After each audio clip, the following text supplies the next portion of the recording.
Okay, to my mind,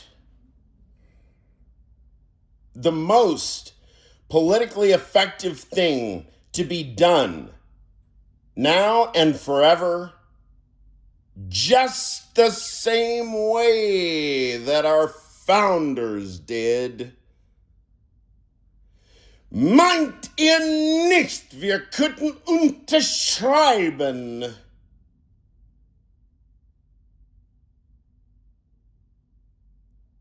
Meint ihr nicht, wir könnten uns vergolden?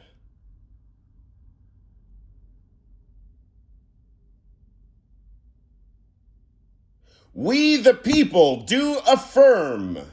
Meint ihr nicht, wir könnten unterschreiben? Wouldn't you think that we could sign? Meint ihr nicht, wir könnten unsere Züge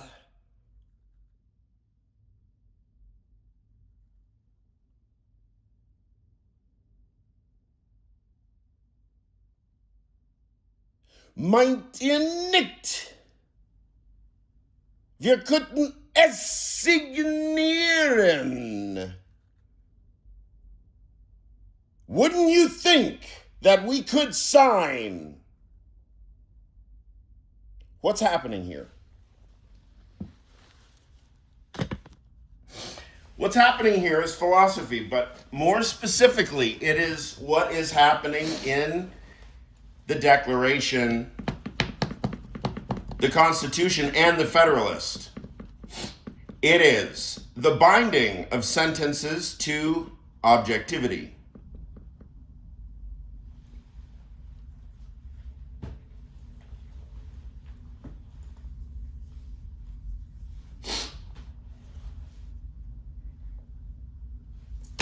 This is how it's done.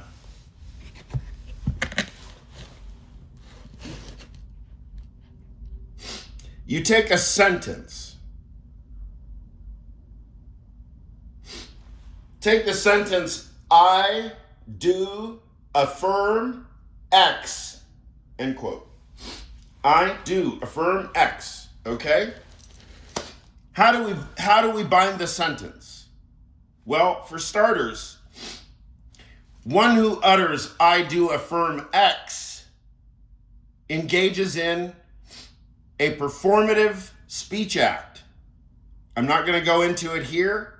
The book is called How to Do Things with Words by J.L. Austin. It is the owner's manual and instruction guide for how to instantiate performative speech acts. I affirm X. I, Dimitri Fergatis, affirm X. That is a performative speech act. Now, in order to bind the sentence, first of all, you swear on a stack of Bibles or on a stack of linguistics manuals, right? I, Dimitri Fergatis, do affirm X.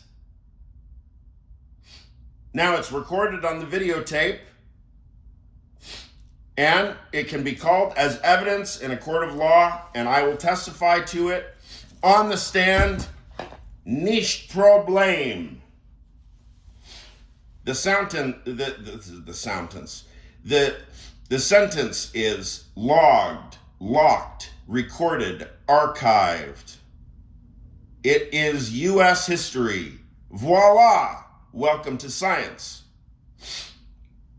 Now in the sentence, I affirm X, not only must the sentence have been logged just the same way that I have demonstrated, but if you are to stand by that sentence, then you must make sure you have theories of it. For starters, you have to have a theory of the word I, you have to have a theory of the word affirm, and you have to have a theory of the word X. This includes etymology, phonology, logic, world history, metaphysics, religion, etc. So if we want to raise counter arguments, let's say you expand your theory of the concept of affirmation, and then we ask you, oh, where'd you get your concept of affirmation? And you say, well, I got it from Stuart Smalley, Daily Affirmations. Okay, then we have a conversation on our hands, correct?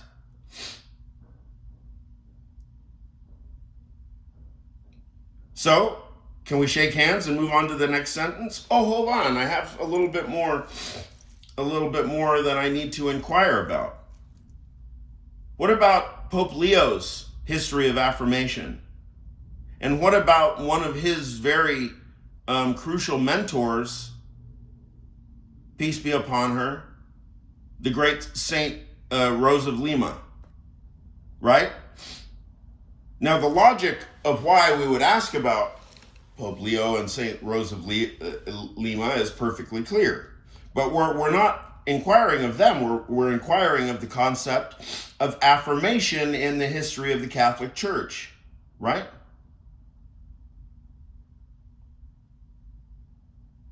So this is the binding of sentences, and that's why it's gigantomachia. Because we're going to need, if we really want to analyze the sentence, I affirm X, we're going to need to bring in about 10 PhDs, and we're going to need about 5 years.